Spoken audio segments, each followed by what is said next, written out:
మన రాష్ట్రానికి సీఎం ఎవలల్లా నిజం చెప్తున్నా రేవంత్ సార్ ఏమనుకున్నా మంచిదే. ఇప్పటికి కూడా చాలా మందికి రేవంత్ సార్ పేరు మతికి అత్తలేదల్లా. అవునా కాదా? సారు పరపతి గట్లున్నది మరి. సరే కానీ మన కేసీఆర్ సారు కొన్నొద్దుల సంధి ఎక్కువ మాట్లాడతలేడు కదా. అగర్సే సారు కనుక మాట్లాడితే ఎట్లుంటుందల్లా? రాజకీయం పార్టీలకు వణుకు ఉడుతుంది, తెలంగాణ జనాలకు కొండంత ధైర్యం వస్తుంది, బీఆర్ఎస్ కార్యకర్తలకు 1000 ఏనుగుల బలం వస్తుంది కదా. అగో అట్లనే అయింది. ఎర్రవెల్లిలా నాయకులతోని సారు మాట ముచ్చట పెట్టిండు.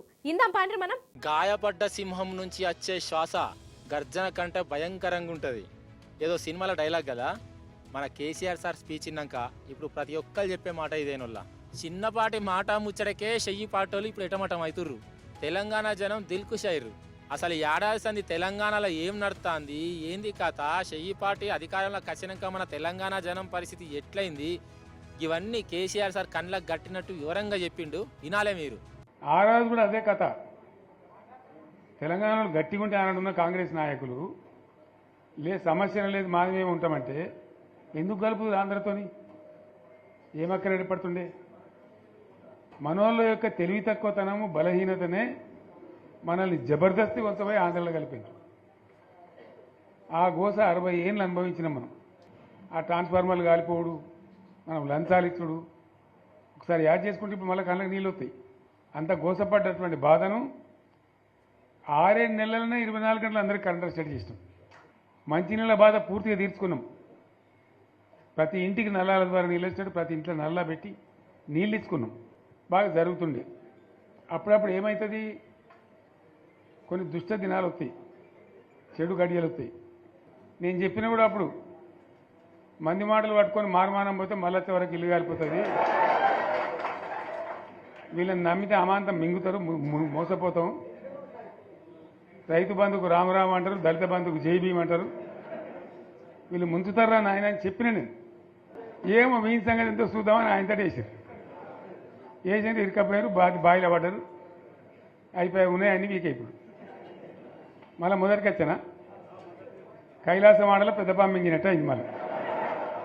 అంతే కదా, మీకు కూడా గట్టనే అనిపిస్తుందా లేదా? అందుకే ఇప్పుడు చెయ్యి పాటోళ్ళు కనబడితే జనం ఎట్లా ఉన్నారంటే సారే చెప్తాడు ఇనుర్రి. ఎలక్షన్లలో నేను మస్తుగా చూసిన 50 ఏళ్లలో పార్టీలు గెలితాయి ఓడతాయి. ఇంత మాయలు ఏడాది లోపలనే కాంగ్రెస్ పార్టీ దొరికితే కొడతాం రానంత కోపంలో ఒక్కటే ఏడాది లోపు. కరెక్టేనా కాదా? ఊర్లకు ఇప్పుడు చెయ్యి పాటోళ్ళు పోతే గదే కథ అయ్యేటట్టు ఉన్నది. అందుకే ఎవ్వరు కనబడతలేరు కావచ్చు. అందుకే కాదు, బయట చెయ్యి పాటోళ్ళు దొరుకుతలేరనే సోషల్ మీడియాలో కూడా కాంగ్రెస్ పార్టీని జర గట్టిగా నడుచుకున్నారు. ఇంకా వాళ్ళ బొంద తెలివికి నిన్న వాని పార్టీడే మంది పెట్టాలి, అదేందో పోలింగ్ పెట్టిన వాడు చూసిరా మీరు? ఆ పోలింగ్ పెడితే 70% మనకు వచ్చింది, 30% మనకి వచ్చింది.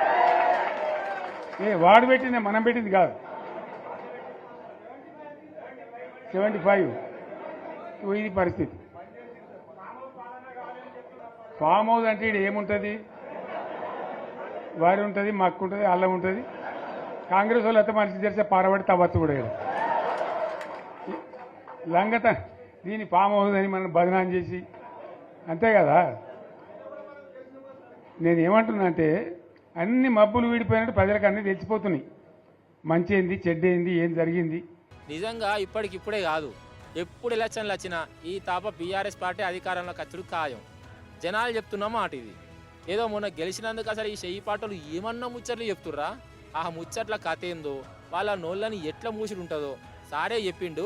ఇగో తెలంగాణను సాధించింది గులాబీ జెండా, తెలంగాణను మంచిగా చేసి లైన్లో పెట్టింది గులాబీ జెండా, భారతదేశంలో నంబర్ 1 అనేక విషయాలలో చేసి సాధించి చూపెట్టింది గులాబీ జెండా. జర్రంత మోసం జరిగింది. ఆ జర్రంత మోసానికి ఇవాళ ఓడోడిగా ఉనుక మీద రోకలనే దుంకులాడుతుండు. అంతే కదా. ఎందుకు వానికి దాని కూడా ఏమేమో మాట్లాడుతుండు. సరే, నేను గంభీరంగా మౌనంగా చూస్తున్నా. నేను కొడితే వట్టి కొట్టు నాకు అలవాట్లేదు కదా. నేను వెళ్ళినా అంటే మళ్ళీ భూకంపం పుట్టాలిగా. ఇది కేసీఆర్ సార్ మాట అంటే. సార్ దెబ్బెట్లుంటుందో ఢిల్లీ కూడా బాగెరికే. తెలంగాణ రాష్ట్రం ఉత్తగానే వచ్చిందా మరి? అవునా కదా? అన్నట్టు ఇదంతా షాంపిలేనుళ్ళు ఇక ఈ ఫిబ్రవరి నుంచి రాష్ట్రం అంతా మన గులాబీ ధూమ్ ధామ్ నడుస్తుంది. మళ్ళా కేసీఆర్ సార్ మాటల తూటాలు వినేందుకు రెడీగా ఉండాలి. పెద్ద బహిరంగ సభ ఉంటుందట. ఒక సంవత్సరం జరిగిపోయింది. సంగమేశ్వర ఆన్నే పన్నది, బసవేశ్వర ఆన్నే పన్నది, పాలమూరు ఎత్తిపోతల పథకం ఆన్నే పన్నది, కాళేశ్వరం అట్లే ఎండబెడుతున్నారు. ఇవన్నీ అన్యాయాలని కాబట్టి ఫిబ్రవరి నెలాఖరులో ఒక పెద్ద బహిరంగ సభ పెట్టాలి, వీళ్ళ కథ చూడాలి అనేది జరుగుతూ ఉంది. కాబట్టి మీరు కూడా పెద్ద ఎత్తున దయచేసి ఆ సభకు కదిలి రావాలి. ఆ రకంగా తెలంగాణ శక్తి ఏందో మరొకసారి చూపించి వీళ్ళ మెడలు వంచి ఇప్పుడు సాధించాలి. భవిష్యత్తు కోసం కూడా కొట్టాడకు మనం సిద్ధంగా ఉండాలి. అందరూ మంచిగా ఉండాలి. ఎందుకంటే మనకు మన పార్టీకి కులం లేదు, మతం లేదు, జాతి లేదు. తెలంగాణలో ఉన్న ప్రతి బిడ్డ మనోడే. వాళ్ళు ఏ మతం ఉన్నారు, ఏ కులం ఉన్నారు మనకు అవసరం లేదు. ఈ తెలంగాణ బార్డర్ గీత లోపల ఉన్న బిడ్డలు అందరు మనోళ్ళే, అందరూ బాగుపడాల్సిందే. ప్రతి ఒక్కరికి న్యాయం జరగాల్సిందే. ఆ న్యాయం జరిగి ఆ ఫలితాలు తెలంగాణకు వచ్చేదాకా ఇంకెవ్వడు కొట్టాడు, ఎవరితో కాదు. మన కేసీఆర్ సార్ బహిరంగ సభ పెడితే ఎట్లుంటుందో అలా సమ్మక్క సారక్క జాతరకు వచ్చినట్టే వస్తారు కదా జనాలు. ఇక ఇన్నొద్దులు ఏమేమో మాట్లాడిన పార్టీలకు ఇక ఒక ట్రెండ్లు లెక్క పెట్టుకునే వాళ్ళ కూడా వచ్చినట్టే అని అంటుర్రు జనాలు.